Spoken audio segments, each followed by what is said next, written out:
Let me begin by saying, as a Muslim, as a representative of Islam, I would consider myself an ambassador for Islam, a believer in Islam, a follower of Islam and its Prophet. So, in that capacity, let me begin by apologizing to Anne-Marie for the Bali bombings. I apologize for the role of my religion and me and my people, for the killing of Theo van Gogh, for 7/7. Yes, that was all of us. That was Islam, that was Muslims, that was the Quran. I mean, astonishing claims to make in the very first speech tonight, on a day like today, where the Conservative Prime Minister of the United Kingdom is having to come out and point out that these kind of views are anathema. And I believe you're trying to stand for the Labour Party to become an MP in Brighton. If you do, and you make these comments, I'm guessing you'll have the whip withdrawn from you, but then again, UKIP's on the rise, they'll take you, the BNP, they might have something to say about your views. This is what Mehdi Hasan always does. By the way, just on a factual point, since we heard a lot about the second speaker, about how backward we Muslims all are, on a factual point, you said that Islam was born in Saudi Arabia. Islam was born in 610 AD. Saudi Arabia was born in 1932 AD. So you were only 1,322 years off. Not bad? Not bad start there. Talking of maths, by the way, a man named Al-Khawarizmi was one of the greatest mathematicians of all time, a Muslim, worked in the golden age of Islam. He's the guy who came up with not just algebra, but algorithms. Without algorithms, you wouldn't have laptops. Without laptops, Daniel Johnson tonight wouldn't have been able to print out his speech in which he came to berate us Muslims for holding back the advance and intellectual achievements of the West, which all happened without any contribution from anyone else other than the Judeo-Christian people of Europe. In fact, Daniel David Levering, the author of the Pulitzer Prize-winning historian and author of The Golden Crucible, points out that there would be no Renaissance, there would be no Reformation in Europe without the role played by Ibn Sina and Ibn Rushd and some of the great Muslim theologians, philosophers, scientists in bringing Greek texts to Europe.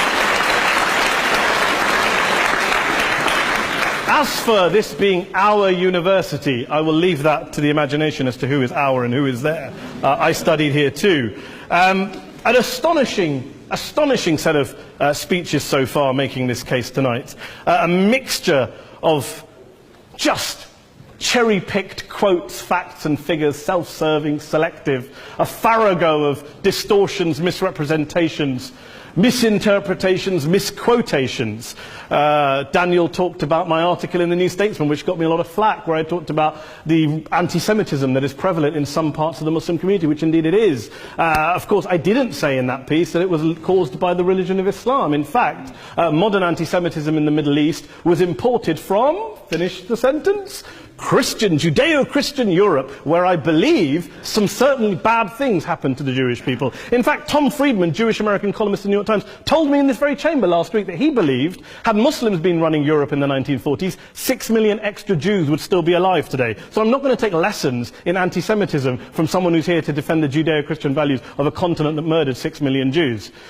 Moving swiftly on, let's be very clear. Daniel here was a last-minute replacement for Douglas Murray, who had to pull out. And Douglas and I have a well-documented differences, but to be fair to Douglas, as to be fair to Anne-Marie and to Peter, atheists.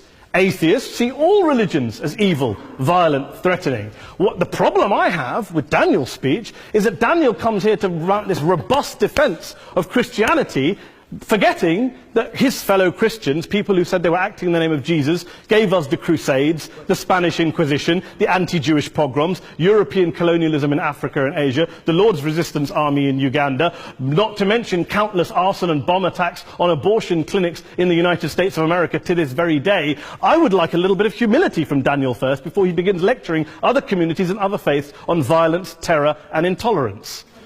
But, no thank you. Some water. But I would say this, to address the gentleman's very valid point here, I'm not going to play that game. I don't actually believe that Christianity is a religion of violence and hate because of what the LRA does in Uganda, or what Crusaders did to Jews and Muslims in Jerusalem when they took back the city in the 12th or 13th or whatever century it was. I believe that Christianity, like Islam, like pretty much every mainstream religion, is based on love and compassion and faith. I do follow a religion in which 113 out of the 114 chapters of the Quran begins by introducing the God of Islam as a God of mercy and compassion. I would not have it any other way. I don't follow a religion which introduces my God to me as a God of war, as some kind of Greek God of wrath, as a God of hate and injustice. Not at all. As Adam pointed out, you go through the Quran and you see the mercy and the love and the justice. And yes, you have verses that refer to warfare and violence. Of course it does. This is not a motion about pacifism. I'm not here to argue that Islam is a pacifistic faith. It is not. Islam allows military action, violence in certain limited contexts. And yes, a minority of Muslims do take it out of that context. But is it religious? We talked about Woolwich. Daniel and Anne-Marie have suggested that it's definitely religion that's behind all of this. Well, actually, what I find so amusing tonight is we're having a debate about Islam, and the opposition tonight have come forward. We have a graduate in law, a graduate in modern history, a graduate in chemistry, and, you know, I admire all of their intellects and their abilities, but we don't have anyone who's actually an expert on Islam, a scholar of Islam, a historian of Islam, a speaker of Arabic, even a terrorism expert or a security expert or a pollster, let alone to talk about what Muslims believe or think. Instead, we have people coming here, putting forward these views, putting forward these sweeping opinions. Listen to Professor Robert Pape of the University of Chicago, one of America's leading terrorism experts, who, unlike our esteemed opposition tonight, studied every single case of suicide terrorism between 1980 and 2005, 315 cases in total. And he concluded, and I quote, "There is little connection between suicide terrorism and Islamic fundamentalism or any of the world's religions. Rather, what nearly all suicide terrorist attacks have in common is a specific secular and strategic goal to compel modern democracies to withdraw military forces from territory that the terrorists consider to be their homeland." And the irony is, when we talk about terrorism, the irony is that the opposition and the Muslim terrorists, the Al-Qaeda types, actually have one thing in common. Because they both believe that Islam is a warlike, violent religion. They both agree on that. They have everything in common. Osama bin Laden would be nodding along to everything he's heard tonight from the opposition side. He agrees with them. The problem is that mainstream Muslims don't. The majority of Muslims around the world don't.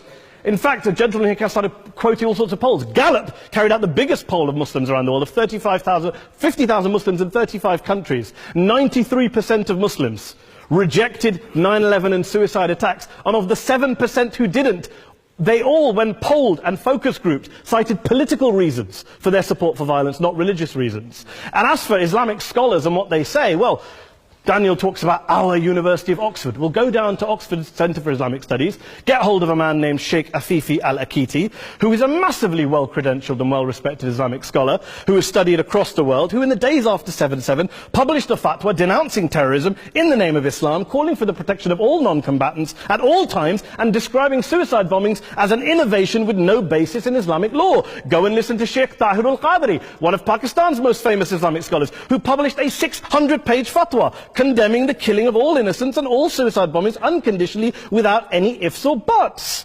There's nothing new here. This is mainstream Islam, mainstream scholarship, which has said this for years. You don't go out and kill people willy-nilly in the high street or anywhere else, on a bus or a mall, based on verses of the Quran that you cherry-pick without any context, any understanding, any interpretation, or any commentary. Islam. Anne-Marie comes and scares us with her talk of Sharia law. I would like to see the book of Sharia law. It doesn't exist. People argue over what Sharia law is.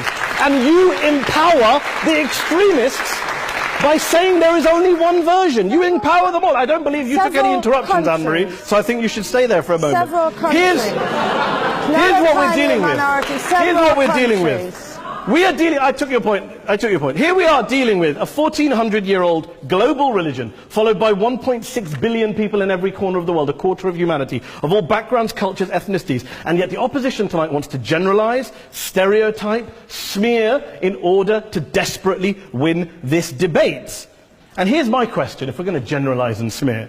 If, okay, people say yesterday's bombers, and we've got to be careful, there's a trial going on, were yesterday's attackers, motivated by Islam? Big debate. I don't believe they were. Let's say they were. Let's say Faisal Shahzad, the Times Square bomber, was motivated by Islam. Let's assume, for sake of argument, that Richard Reeves, the shoe bomber, was motivated by Islam.